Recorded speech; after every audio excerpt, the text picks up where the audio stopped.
విద్యార్థులకు అందించాల్సిన fee reimbursement స్కాలర్షిప్లను ప్రభుత్వం విడుదల చేయాలని కోరుతూ వైసీపీ పార్టీ ఆధ్వర్యంలో ఫిబ్రవరి 5వ తేదీన ఒంగోలులోని కలెక్టర్ కార్యాలయం ఎదుట ధర్నా కార్యక్రమం నిర్వహిస్తున్నట్లు వైసీపీ ఒంగోలు నియోజకవర్గ సమన్వయకర్త చుండూరు రవిబాబు అన్నారు. ఒంగోలులోని వైసీపీ జిల్లా పార్టీ కార్యాలయంలో జరిగిన విలేకరుల సమావేశంలో కార్యక్రమ వివరాలను వెల్లడించారు. గత వైసీపీ ప్రభుత్వంలో విద్యార్థుల కోసం వసతి దీవెన, విద్య దీవెన, అమ్మఒడి వంటి పథకాలను అందించడం జరిగిందని తెలిపారు. అనంతరం అబద్ధపు హామీలతో అధికారంలోకి వచ్చిన కూటమి ప్రభుత్వం ఇప్పటి వరకు ఫీజు రియంబర్స్మెంట్, తల్లికి వందనం పథకాలు అమలు చేయకుండా విద్యార్థుల తల్లిదండ్రులను మోసం చేస్తున్నారని ఆరోపించారు. ప్రభుత్వం విద్యార్థులకు ఫీజు రియంబర్స్మెంట్ చెల్లించాలని కోరుతూ ఫిబ్రవరి 5వ తేదీన జరిగే ధర్నా కార్యక్రమంలో వైసీపీ నాయకులు, కార్యకర్తలు, విద్యార్థులు పాల్గొని ధర్నాను విజయవంతం చేయాలని కోరారు. ఈ సమావేశంలో city president Katari Shankar, Kothapatnam MPP Lankapothu Anjureddy, బీసీసీల అధ్యక్షులు బొట్ల సుబ్బారావు, కార్పొరేటర్లు ఇమ్రాన్ ఖాన్, ప్రవీణ్ కుమార్, బడుగు ఇందిరా తదితరులు పాల్గొన్నారు. డ్రాప్ అవుట్స్ పెరుగుతారు. మనం విద్యా ప్రాథమిక హక్కు, వాళ్ళందరినీ చదివించాలి. మీరు ఈ రకంగా కట్టలేకపోతే రేపు పిల్లలు హాల్ టికెట్లు తీసుకొని పరీక్షలకు పోలేక ఒత్తిడికి గురై, ఇప్పుడు మనం నారాయణ చైతన్యాల్లో చూస్తున్నాం, అక్కడక్కడ ఆత్మహత్యలు కూడా చూస్తూ ఉన్నాం.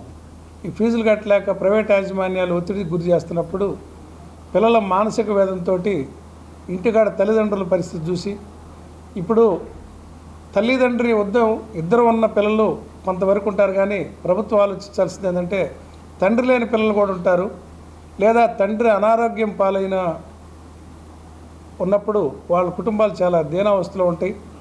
వాళ్ళు కూడా బడికి చదువుకోవాలంటే ప్రభుత్వం నుంచి కొంత వెసులుబాటు ఇవ్వకుండా ఈ రకంగా సంక్షేమాన్ని మీరు పక్కన పెడితే ఆ కుటుంబాల్లో ఎటువంటి పరిస్థితులు ఉంటాయో, ఆ పిల్లల మానసిక స్థితి ఏందో మీరు అర్థం చేసుకోవాలని ఈ సందర్భంగా ప్రభుత్వాన్ని నేను కోరుతా ఉన్నా.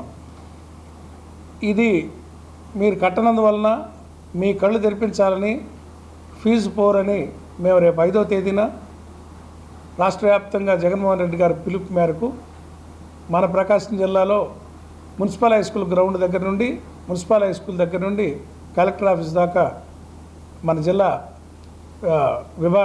విద్యార్థి విభాగం ఆధ్వర్యంలో యావత్ పార్టీ మరియు విద్యార్థుల తల్లిదండ్రులతోటి మేమందరం ర్యాలీగా వెళ్ళి ప్రభుత్వాన్ని నిద్రలేపే విధంగా ఒక రిప్రజెంటేషన్ ఇవ్వాలని ప్రభుత్వానికి డిమాండ్ చేస్తూ రేపు కార్యక్రమాన్ని 5వ తేదీ ఉదయం 10:30 గంటలకు మున్సిపల్ ఆఫీస్ కాడి నుంచి మున్సిపల్ హై స్కూల్ దగ్గర నుండి బయలుదేరుతామని సందర్భంగా తెలియజేస్తున్నాం.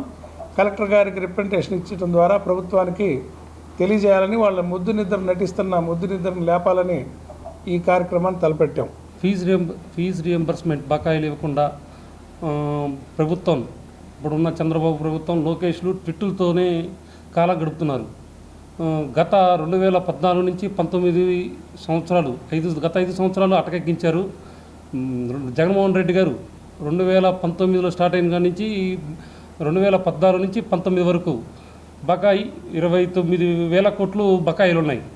బకాయిలు ఉంటే జగన్మోహన్ రెడ్డి గారు సీఎం అయిన తర్వాత దాన్ని పూర్తిగా పూర్తిగా కట్టారు. ఇప్పుడు 4,000 కోట్లు ఉన్నాయి. ఒక సంవత్సరం ఫీజు వచ్చేసి 12,800 కోట్ల రూపాయలు ఫీజు ఉంది డిసెంబర్ నాటికి. ప్రతి సంవత్సరం డిసెంబర్ నాటికి చెల్లించాలి. ఇట్లాంటిది 29,000 కోట్ల రూపాయలు ఉంటే దాన్ని జగన్మోహన్ రెడ్డి గారు ఆ సీఎం అయిన తర్వాత 2019లో ఏ రోజైతే సీఎం అయ్యారో ఆ రోజు నాటికి పూర్తిగా అమౌంట్ అయితే స్టూడెంట్స్కి కాలేజీల అకౌంట్లో వేశారు 2019 నాటికి. ఇప్పుడు 2014 నుంచి 19 వరకు మధ్యలో ఏ పథకాన్ని ఆపేసి 3,000 కోట్లు ఆపారు, గవర్నమెంట్ ఆపింది. ఇప్పుడు జరుగుతున్న ఫీజు పోరు ఇది కానీ ఇంకా ఫీజు రీయింబర్స్మెంట్ కానీ ఇంకా ఫీజు చెల్లించలేకపోతే ఈ కార్యక్రమాన్ని 5వ తారీఖు కార్యక్రమం లోపు మేము కానీ చెల్లించలేకపోతే ఈ ఉధృతాన్ని ఇంకా భయంకరంగా చేస్తామని, ఇంకా ప్రజల్లోకి తీసుకెళ్ళి దీన్ని చూపించకపోతే ఇంకా తీవ్రంగా పరిణామాలు ఉంటాయని తెలియజేస్తున్నాం.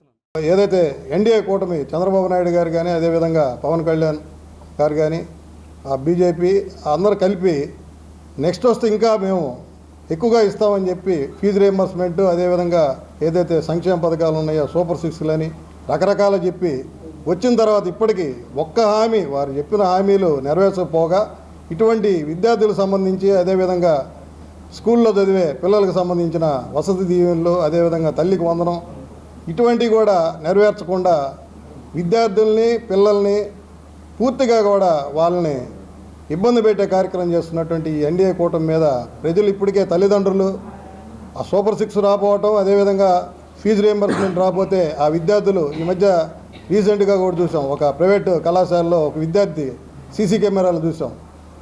ఎవరైతే ఆ యాజమాన్యం వాళ్ళని ఫీజులు అడిగితే అవమానం భరించలేక అతను పైనుంచి దూకి చనిపోవడం కూడా